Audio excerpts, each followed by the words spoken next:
Pemirsa, kita akan kembali melanjutkan untuk menyimak rapat kerja antara Komisi 3 DPR RI dengan PPATK. Kita kembali ke gedung parlemen.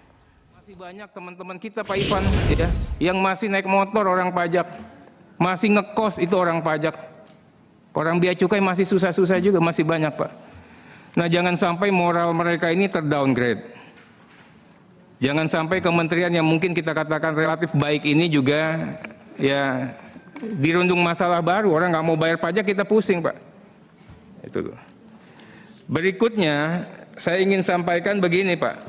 Ini saya katakan Pak Ivan clear ini. Ya, tadi sudah ada penjelasan dan kami percaya. Tapi yang bagiannya yang ngebocorin berarti bukan Pak Ivan kan? Yang memberitakan macam-macam itu bukannya dari mulutnya Pak Ivan kan? Bukan dari Pak Ivan. Saya bacakan pasal 11 Pak. Pejabat atau pegawai PPATK, penyidik atau penuntut umum, hakim dan setiap orang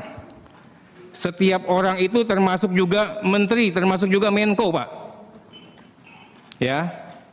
Yang memperoleh dokumen atau keterangan dalam rangka pelaksanaan tugasnya menurut undang-undang ini wajib merahasiakan dokumen atau keterangan tersebut.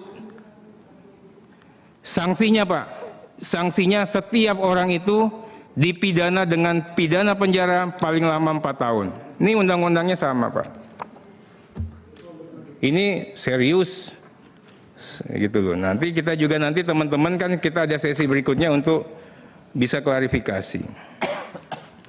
Berikutnya Pak Ivan, saya ingin sampaikan 268 juta laporan ini gimana cara mengerjakannya. Pak Ivan mengatakan 227 juta laporan dana transfer dana dari dan ke luar negeri, 742.000 laporan transaksi keuangan yang mencurigakan.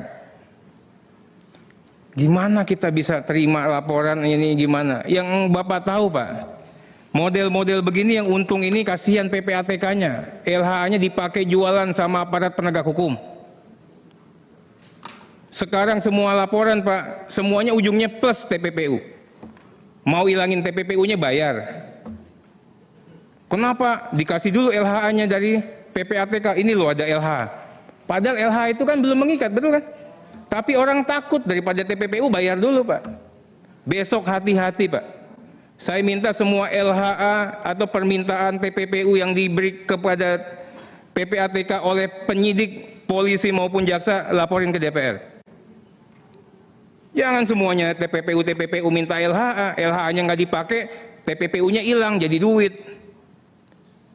Ya, saya minta tolong kita kesepahaman. Berikutnya, Pak Ivan, saya minta betul ini kejadian terakhir. Saya sayang sama PPATK, Pak. Ini PPATK mungkin yang terbaik yang pernah kita miliki. Betul ini. Tapi sekali lagi yang hebat, saya kan diajarkan juga Pak, kadang-kadang perangai dan kelakuan saya suka aneh katanya orang. Caramu harus dirubah sehingga pesannya sampai. Nah mungkin saya coba ingin menerapkan ilmu itu Pak. Caranya dirubah, pesannya sampai dan PPATK-nya ya selalu membanggakan rakyat Indonesia. Itu saja, terima kasih. Wassalamualaikum warahmatullahi wabarakatuh. Waalaikumsalam. Siapa? Pak Hinca. Pak Arsul. Terima kasih Pak Ketua kita yang bijak dan ganteng sore hari ini. Saya hari ini sungguh terharu dari apa yang disampaikan oleh sahabat kita Adinda Arteria Dahlan. Arteria yang lain dari yang lain sore hari ini. Bagus maksudnya. Biasa nggak bagus. Pak Ketua dan Bapak Ibu semua, tentu kita semua berharap bahwa dari satu peristiwa kita bisa mengambil pelajarannya. Ya. Nah, dari peristiwa gonjang-ganjing yang tadi telah disebutkan oleh Pak Ketua Rapat terkait dengan transaksi keuangan yang terakhir angkanya disebut 349 triliun.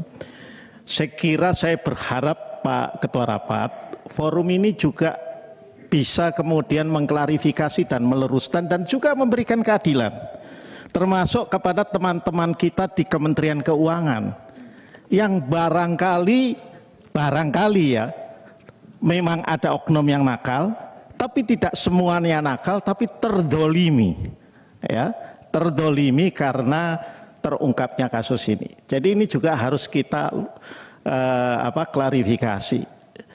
Yang kedua, saya kira kita juga harus kemudian memperbaiki, ya, sejumlah hal, terutama di sisi pemerintah harus kita sampaikan supaya pemerintah itu koordinasi dan komunikasi publiknya itu diperbaiki. Ini hal yang saya kira kita dari DPR ini sudah bolak-balik menyampaikannya, terutama pada saat pandemi COVID. Nah, ini sebetulnya tidak terlalu sulit, Pak Ketua. Kalau tadi disampaikan bahwa 341 triliun, ya, ini terindikasi, terduga ada TPPU-nya, meskipun yang soal TPPU-nya ini juga disangkal oleh Irjen Kementerian Keuangan, ya. Tetapi ini tidak terkait dengan korupsi, bukan berarti tidak terkait dengan tindak pidana. Tadi sudah disebutkan terkait dengan tindak pidana perpajakan dan kepabeanan.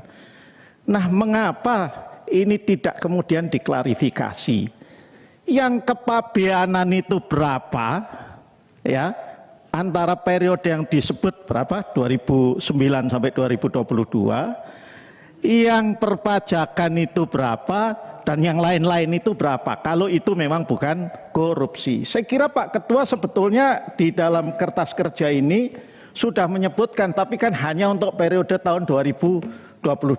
Saya mengapresiasi sekali poin 7 yang Pak Ketua sampaikan. Nah, yang berikutnya lagi, ini kan tadi disebut dan tanpa mengurangi rasa hormat, Pak Menko juga bolak-balik menyampaikan bahwa beliau bicara dalam kedudukannya sebagai Ketua Komite Koordinasi Nasional Pencegahan dan Pemberantasan. Komite ini dibentuk untuk melaksanakan komite itu dibentuk berdasarkan Perpres.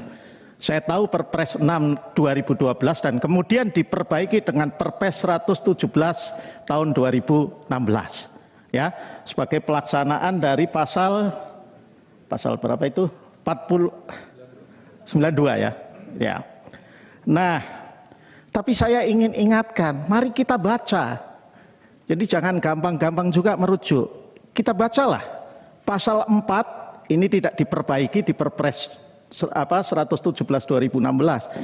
Apa sih fungsi komite itu? Saya bacakan. Izin, Pak Ketua. Satu adalah perumusan arah kebijakan dan strategi pencegahan dan pemberantasan tindak pidana pencucian uang. 2. Pengkoordinasian pelaksanaan program dan kegiatan sesuai arah kebijakan dan strategi pencegahan dan pemberantasan tindak pidana pencucian uang. B. C. Pengkoordinasian langkah-langkah yang diperlukan dalam penanganan hal-hal lain yang berkaitan dengan pencegahan dan pemberantasan tindak pidana pencucian uang termasuk pendanaan terorisme. Dan D, terakhir, pemantauan dan evaluasi atas penanganan serta pelaksanaan program dan kegiatan sesuai arah kebijakan dan strategi pencegahan dan pemberantasan tindak pidana pencucian uang.